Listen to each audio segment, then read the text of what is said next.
Vous êtes sur RTCI, le journal de 13h30.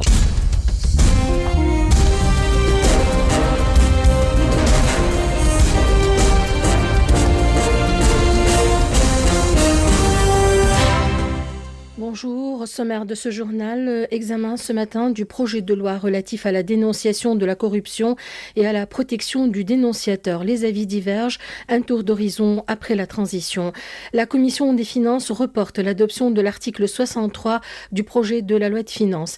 1000 fermes pédagogiques inculqueront aux élèves les premiers principes d'une éducation verte, ceux de la citoyenneté et du travail en groupe.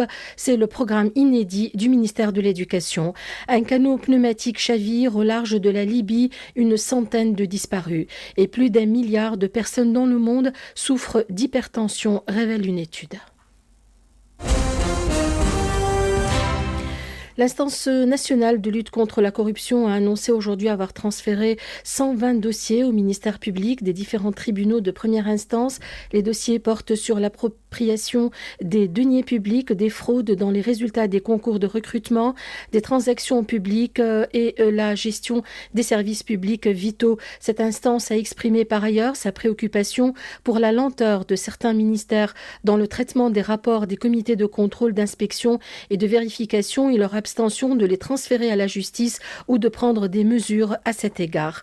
La Commission des droits et des libertés a auditionné ce matin le ministre de la fonction publique et de la bonne gouvernance. La séance a été consacrée à l'examen du projet de loi relatif à la dénonciation de la corruption et la protection du dénonciateur. Les députés ont acquiescé. L'exécutif devra appliquer cette loi.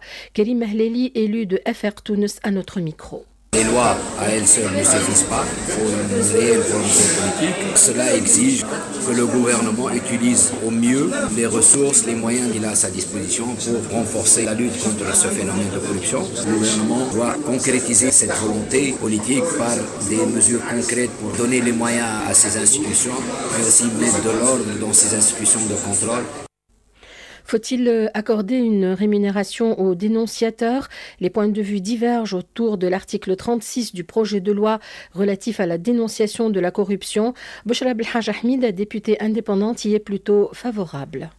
À partir du moment où l'État peut récupérer des sommes d'argent de cette dénonciation, je suis pour la récompense. C'est important. Ça a été expérimenté dans certains pays, ça a donné des résultats. Ça motive surtout les gens qui sont peut-être dans le besoin. Par contre, là où je ne suis pas d'accord, c'est de constituer une commission pour décider de la somme à octroyer. Je suis pour un pourcentage soit fixé d'avance par la loi et qui soit octroyé. D'abord parce qu'on a marre des commissions. C'est pour ne pas avoir des décisions qui peuvent être considérées comme arbitraires. Pourquoi je donnerai à cette personne qui a dénoncé 1%, je donnerai à l'autre 5%. Je trouve que ce n'est pas intéressant. Il ne faut pas laisser la possibilité à un groupe ou à une personne d'apprécier. Il faut que ce soit fixé d'avance et que l'État assume la responsabilité. Ayman Aloui du Front populaire entend les choses d'une autre oreille. Il considère que cet article va ouvrir une nouvelle porte devant la corruption.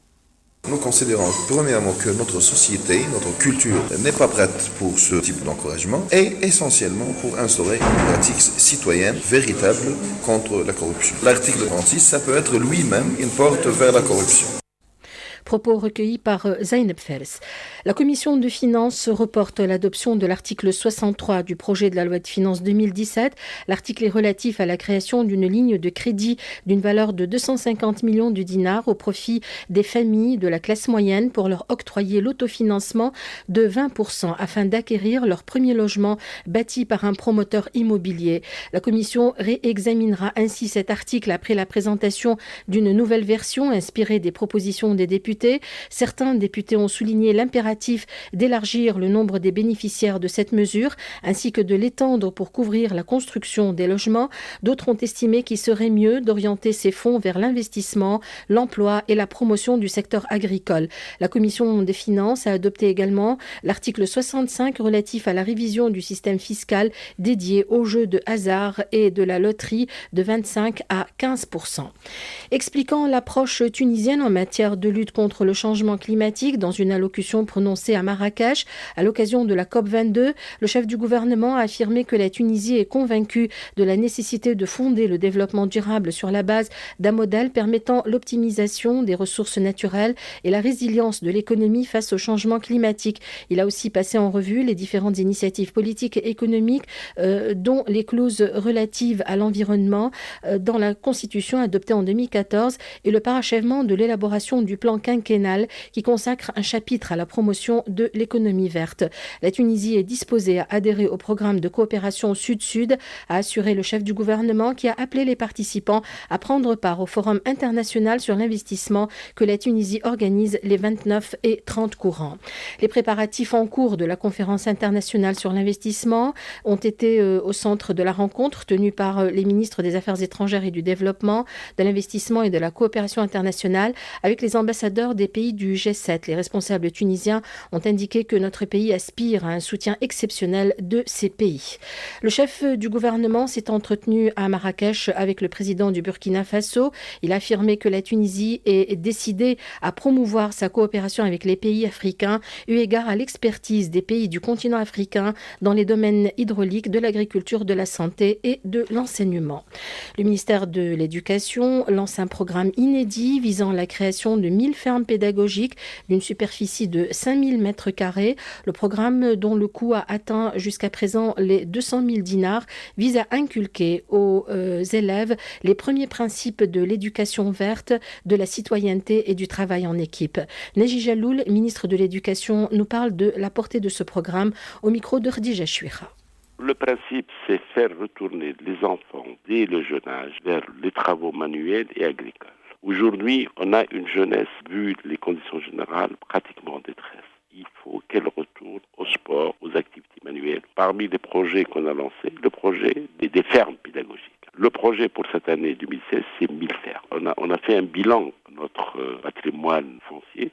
On a plus que 3000 écoles disposant de plus d'un demi-hectare. On a commencé l'année dernière par une expérience à Guebs. Et la ferme est actuellement, en termes de légumes et de fruits, pratiquement à l'élément fréquent. Comme le programme de l'école primaire, c'est faire manger tous les élèves du primaire à midi, on a vu que ces fermes vont petit à petit alimenter les cantines. Le projet qu'on est en train de travailler, j'espère que ça va démarrer au maximum dans un mois, c'est fournir cette année 1,5 million de repas chauds pour les enfants de primaire. Les fermes, non seulement vont avoir un rôle pédagogique, et ça va alléger les dépenses de l'éducation en termes de cantine.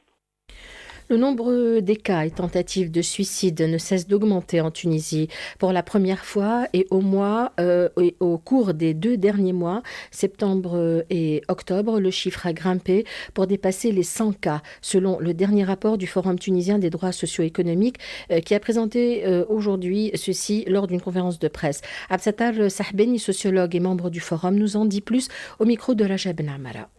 On a enregistré une nette évolution au mois de septembre par rapport au mois de juillet et du mois d'août. Et une évolution qui touche à la fois la violence, les mouvements de contestation, que ce soit instantané, spontané ou ce qui est violent. Aussi, on a enregistré une évolution alarmante des cas de suicide, des tentatives de suicide. C'est pour la première fois depuis notre travail à l'OST qu'on a dépassé les 100 cas. Ça, c'était au mois de septembre, mais malheureusement, le chiffre se reproduit et d'une manière alarmante au mois d'octobre. On a enregistré 119 cas. Mais c'est toujours des tentatives de suicide collectives qui ont remporté aussi de protestation, que ce soit à Gassiri, à Kerouan, à Sidi Bouzid, à Gafsa. C'est toujours la catégorie 25-35 ans. Mais malheureusement, on a enregistré au mois d'octobre le suicide d'une vieille dame qui a l'âge de 90 ans et d'un vieux monsieur qui a 81 ans. Malheureusement, on a enregistré un cas de suicide des enfants au mois de septembre et ça a été en rapport avec la rentrée scolaire, 4 cas de suicide des enfants au cours du mois d'octobre.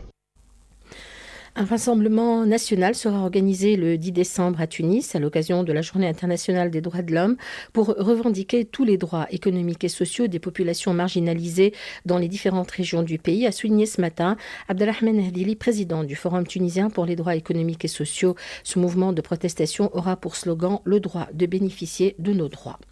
L'étalage anarchique envahisseur des artères de la ville de Tunis, le gouvernorat et la mairie de Tunis travaillent d'arrache-pied étudié en commission mixte pour contrecarrer ce fléau qui prend de plus en plus d'ampleur. Des cités seront prochainement réservées à ces marchands ambulants afin qu'ils puissent exercer leurs activités d'une façon légale. Saïfallah Lasram, maire de la ville de Tunis, nous le confirme au micro de Rajab Namara. Nous avons une commission entre le gouvernorat et la ville de Tunis qui travaille d'arrache-pied sur ce sujet-là, répertorier, savoir de qui il s'agit, comment les intégrer comme activité, je dirais, normale, déclarée, et comment aussi pouvoir fournir autant que possible le plus grand nombre de sites où on peut les accueillir, où ils peuvent s'adonner à leur activité d'une façon réglementaire et où le citoyen aussi peut s'adresser à eux. Aujourd'hui, nous sommes sur un programme qu'on est en train de finaliser où nous avons repéré 4 sites un peu éparpillés dans la ville. Ça va être du côté de rue Mongislim à Tunis, Médina. Un site serait peut-être également à Babzira. Un site qui pourrait accepter un nombre plus important en dehors de la ville du côté de Zuhour. Et là, on essaiera de ramasser, de canaliser et de contrôler. Et celui qui s'inscrit dans ce programme-là, il est le bienvenu. Celui qui cherche à continuer à bouger illégalement, nous serons obligés également de contrôler dans ce sens-là. Un canot pneumatique chargé de migrants a chaviré hier soir au large de la Libye, faisant au moins 4 morts et une centaine de disparus. Ce drame s'ajoute à celui de lundi où un cargo envoyé au secours d'un autre canot qui s'était dégonflé n'a retrouvé que 15 rescapés alors que les passeurs entassent en moyenne entre 120 et 140 personnes sur ces embarcations de fortune. Plus d'1 milliard de personnes dans le monde, dont la plupart vivent dans un des pays en développement et la moitié en Asie, souffrent d'hypertension, selon une étude publiée aujourd'hui. Alors que l'hypertension frappait principalement les pays riches en 1975, la situation a radicalement changé depuis, avec un développement spectaculaire du phénomène dans les pays à bas et à moyen revenus. Les prévisions météo, temps nuageux sur la plupart de nos régions, avec quelques pluies intermittentes. Les valeurs évolueront entre 12 et 16 degrés aujourd'hui sur les régions ouest et entre 16 et 21 degrés sur le reste du pays. Demain, les températures accuseront une légère hausse. Un bref rappel du sommaire de ce journal. Examen ce matin du projet de loi relatif à la dénonciation de la corruption et à la protection du dénonciateur. 1000 fermes pédagogiques inculqueront aux élèves les premiers principes d'une éducation verte, ceux de la citoyenneté et du travail en groupe. Et puis, un canot pneumatique chavire au large de la Libye, une centaine de disparus. Merci de nous avoir suivis. Retour de l'info à 15h.